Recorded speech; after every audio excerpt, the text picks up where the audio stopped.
ओम नमो नारायण। आप सभी का मेरे YouTube चैनल पर हार्दिक स्वागत है।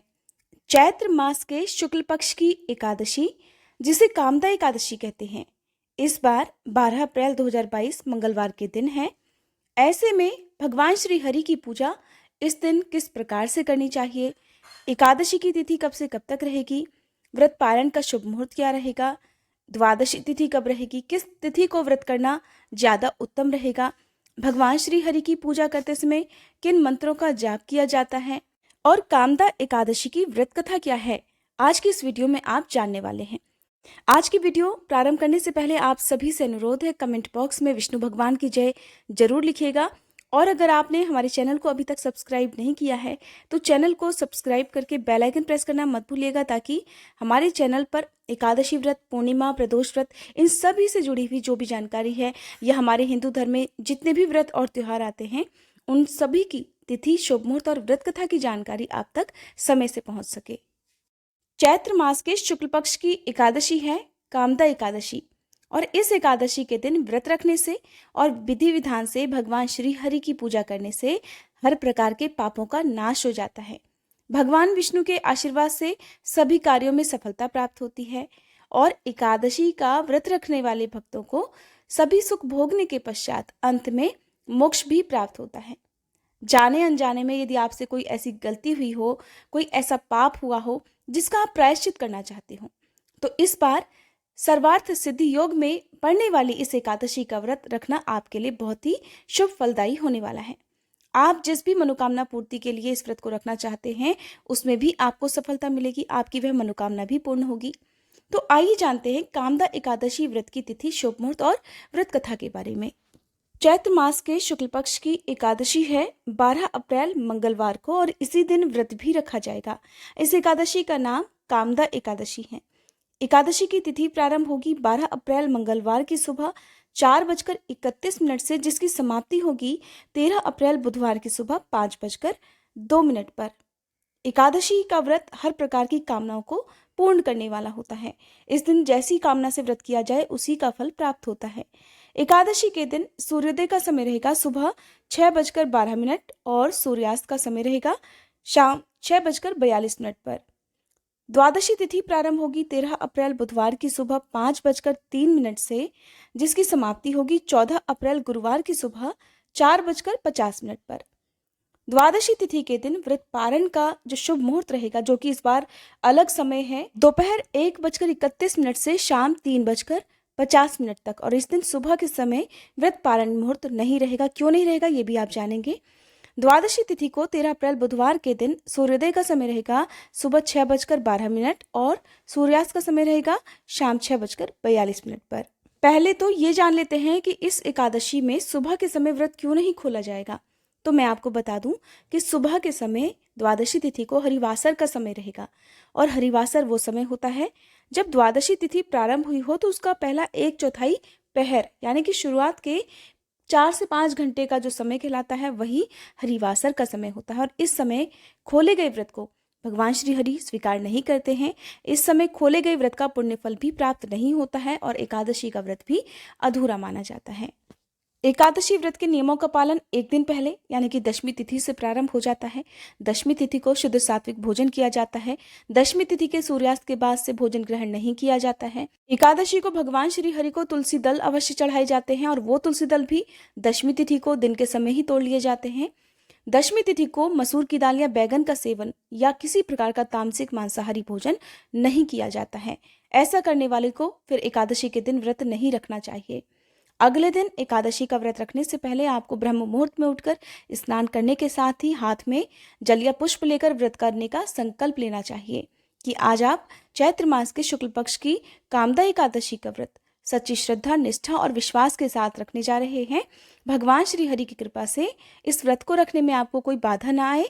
जिस मनोकामना पूर्ति के लिए आप इस व्रत को रखने जा रहे हैं, भगवान श्री हरि उस कामना को अवश्य पूर्ण करें।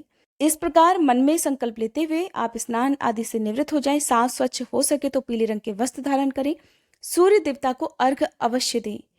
सूर्य देवता को अर्घ देते समय अपने पितरों का, अपने कुल देवी देवताओं का भी ध्यान करें और ओम घृणी सूर्याय नमः या ओम सूर्याय नमः इस मंत्र का जाप करें।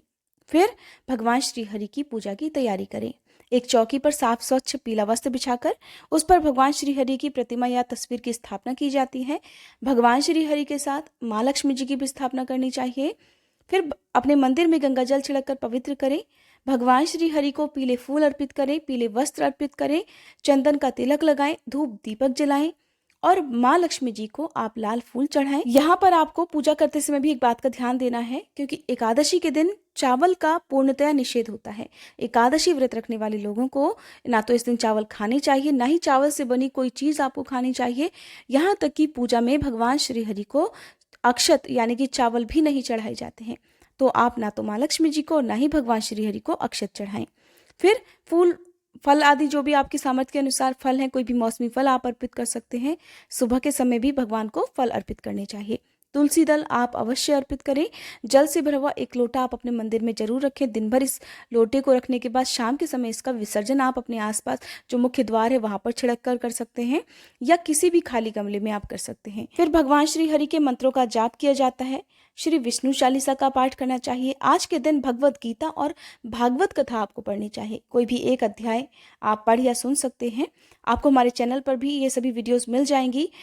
और आज के दिन जो विष्णु सहस्त्रनाम का पाठ करता है, यदि आप खुद ना कर पाए क्योंकि शुद्ध संस्कृत में है, तो आप इसका हिंदी अनुवाद भी सुन सकते हैं और आप चाहें तो खुद पढ़ लें या फिर आप सुन सकते हैं। ऐसा करने से भी भगवान श्री हरि अत्यंत प्रसन्न होते हैं। विष्णु चालीसा का पाठ करने के साथ ही आपको आरती करनी चाहिए। व्रत की कथा आप हर व्रत में अवश्य पढ़ें। कोई भी व्रत हो, यदि आपने व्रत की कथा खुद नहीं पढ़ी है तो आप सुन सकते हैं, क्योंकि व्रत कथा और मंत्रों के बिना कोई भी पूजा पाठ अधूरी मानी जाती है। खासकर जब कोई व्रत हो तो उसकी कथा आपको अवश्य ही पढ़नी सुननी चाहिए। सबसे अंत में क्षमा याचना की जाती है। आइए अब जान लेते हैं भगवान श्री हरि के मंत्र कौन कौन से हैं। ये भगवान श्री हरि के पंचरूप मंत्र हैं। ओम अंग वासुदेवाय नमः, ओम आंग संकर्षणाय नमः, ओम अंग प्रद्युम्नाय नमः, ओम अह अनिरुद्धाय नमः, ओम नारायणाय नमः। इन मंत्रों का जाप करते समय अपने हाथ में पीले फूल रखने चाहिए और फिर उसे श्रद्धा के साथ भगवान श्री हरि के चरणों में अर्पित करना चाहिए। इस प्रकार एकादशी का व्रत रखा जाता है। जो भक्त एकादशी का व्रत रखते हैं उन्हें दिन के समय सोने से बचना चाहिए। यदि कोई समस्या हो, कोई स्वास्थ्य समस्या हो, तो आप दिन के समय आराम कर सकते हैं। गृहस्थ लोगों को पूर्णतया ब्रह्मचर्य का पालन दशमी तिथि से लेकर द्वादशी तिथि तक करना चाहिए। किसी प्रकार की झूठ, चोरी, पाप, नशा इत्यादि बुरे कामों से दूर रहना चाहिए। ऐसे व्यक्ति का साथ नहीं रखना चाहिए जो इन सब का आदी हो। ऐसा करने से भी व्रत का फल प्राप्त नहीं होता है। एकादशी के दिन अपनी सामर्थ्य के अनुसार दान करना चाहिए। दिन भर व्रत रखते हुए शाम की पूजा आपको इसी प्रकार विधिवत करनी चाहिए। संभव हो तो शाम के समय भी व्रत की कथा पढ़नी और सुननी चाहिए। शाम के समय आप रात को जितनी देर हो सके उतनी देर जागरण करें। हालांकि बहुत से लोग रात भर जागरण करते हैं। पहले के समय में यही होता था कि रात भर जागरण करते हुए भगवान श्री हरि का नाम लेते हुए रात बिताई जाती थी और अगले दिन द्वादशी तिथि को सूर्योदय के बाद व्रत खोल लिया जाता था। व्रत खोलने को व्रत पालन करना कहते हैं और व्रत पालन तभी पूर्ण होता है जब आप अपनी सामर्थ्य के अनुसार व्रत खोलने से पहले किसी जरूरतमंद को, किसी निर्धन व्यक्ति को कुछ न कुछ दान की सामग्री दें। एक समय का भोजन ऐसे व्यक्ति के घर में बन सके, इस प्रकार का अनाज आप उन्हें दे सकते हैं। चाहे आप अन्न का, वस्त्र का या रुपयों का दान भी कर सकते हैं। उसके बाद ही आपको व्रत खोलना चाहिए।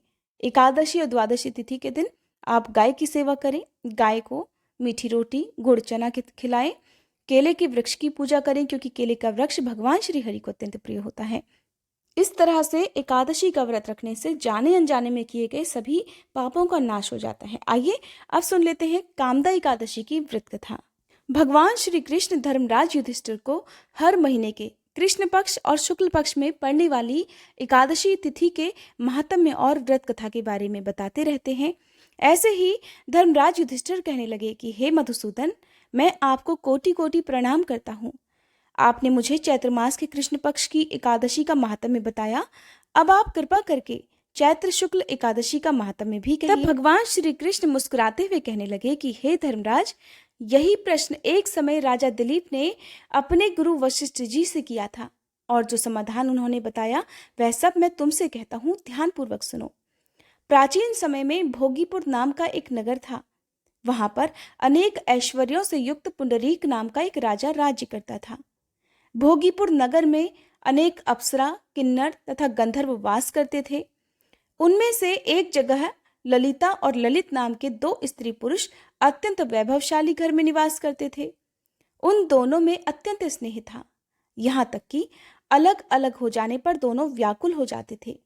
एक समय पुंडरीक की सभा में अन्य गंधर्वों सहित ललित भी गान कर रहा था। गाते गाते उसको अपनी प्रिया ललिता का ध्यान आ गया और उसका स्वर भंग होने के कारण गाने का स्वरूप बिगड़ गया। ललित के मन के भाव जानकर कारकोट नामक नाग ने पदभंग होने का कारण राजा से कह दिया।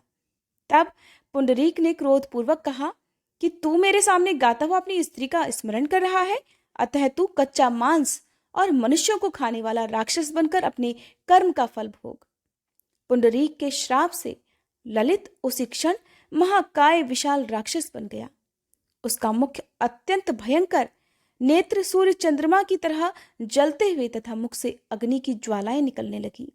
उसकी नाक पर्वत की कंदरा के समान विशाल हो गई और गर्दन पर्वत के समान लगने लगी। सिर के बाल पर्वतों पर खड़े वृक्ष के समान लगने लगे तथा भुजाएं अत्यंत लंबी हो गईं। कुल मिलाकर उसका शरीर 8 योजन के विस्तार में हो गया। इस प्रकार राक्षस होकर वह अनेक प्रकार के दुख भोगने लगा। जब उसकी प्रियतमा ललिता को यह सारा वृतांत पता चला तब उसे अत्यंत खेद हुआ और वह अपने पति के उद्धार का यत्न सोचने लगी। इधर वह राक्षस अनेक प्रकार के घोर दुख सहता हुआ घने जंगलों में भटकने लगा। उसकी स्त्री उसके पीछे पीछे जाती और विलाप करती रहती। एक बार ललिता अपने पति के पीछे घूमती घूमती विंध्याचल पर्वत पर पहुंच गई, जहां पर श्रृंगी ऋषि का आश्रम था। ललिता शीघ्र ही श्रृंगी ऋषि के आश्रम में गई और वहां जाकर हाथ जोड़कर बड़े विनीत स्वर से प्रार्थना करने लगी। उसे देखकर ऋषि बोले कि हे सुभगे, तुम कौन हो और यहाँ किस लिए आई हो? तब ललिता बोली कि हे मुने, मेरा नाम ललिता है। मेरा पति राजा पुंडरीक के श्राप से विशालकाय राक्षस हो गया है और इसका मुझको महान दुख है। उसके उद्धार का कोई उपाय बतलाइए।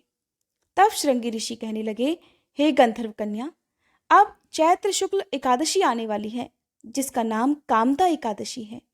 इसका व्रत रखने से मनुष्यों के सभी कार्य सिद्ध हो जाते हैं। यदि तू कामदा एकादशी का व्रत कर उसके पुण्य का फल अपने पति को दान में दे दे तो वह शीघ्र ही राक्षस योनि से मुक्त हो जाएगा और राजा का श्राप भी अवश्यमेव शांत हो जाएगा। मुनि के ऐसे वचन सुनकर ललिता ने चैत्र शुक्ल एकादशी आने पर उसका व्रत किया और द्वादशी तिथि को ब्राह्मणों के सामने अपने व्रत का फल अपने पति को देते हुए वह भगवान से हाथ जोड़कर इस प्रकार प्रार्थना करने लगी, हे प्रभु, मैंने जो यह व्रत किया है इसका फल मेरे पति देव को प्राप्त हो जाए, जिससे वह राक्षस योनि से मुक्त हो जाए। एकादशी का फल देते ही उसका पति राक्षस योनि से मुक्त होकर अपने पुराने स्वरूप को प्राप्त हुआ। फिर अनेक सुंदर वस्त्र आभूषणों से युक्त होकर ललिता के साथ विहार करने लगा। इसके पश्चात वे दोनों विमान में बैठकर स्वर्गलोक को चले गए। वशिष्ठ मुनि कहने लगे कि हे राजन, इस व्रत को विधि विधान से करने से मनुष्यों के समस्त पापों का नाश हो जाता है और राक्षस आदि की योनि से भी मुक्ति मिल जाती है। संसार में इस व्रत के बराबर कोई दूसरा व्रत नहीं है और इस दिन व्रत कथा पढ़ने या सुनने से 1000 वाजपेयी यज्ञ के फल की प्राप्ति होती है।